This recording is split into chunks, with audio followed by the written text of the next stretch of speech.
Hi అండి, welcome back to అమ్మ ఇంటి వంట. ఈరోజు వీడియోలో గోధుమ పిండి అట్లు వేస్తున్నాను. ఈ అట్లు ప్రిపేర్ చేయడానికి ముందుగా ఒక బౌల్ తీసుకుని అందులోని 1 కప్పు గోధుమ పిండి, 1/2 కప్పు వరిపిండి వేసుకోవాలి. అలాగే 1 స్పూన్ సాల్ట్ వేసుకోవాలి. తర్వాత కొంచెం వాటర్ వేసుకొని కొంచెం వాటర్ వేసుకుంటూ కలుపుకోవాలి. ఇలా వాటర్ వేసుకొని బాగా ఉండలు లేకుండా కలుపుకోవాలండి. ఇలా కలుపుకున్న తర్వాత ఒక 5 నిమిషాలు మూత పెట్టి పక్కన పెట్టుకోవాలి.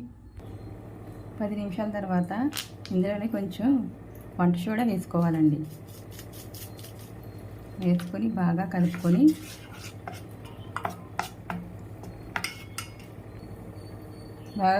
అట్ల కింద వేసుకోవాలి.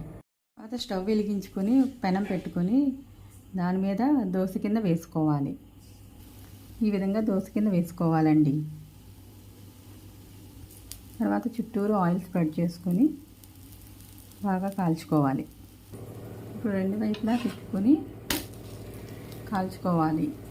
చూసారు కదండి ఎంత ఈజీగా వస్తున్నాయో అట్లు.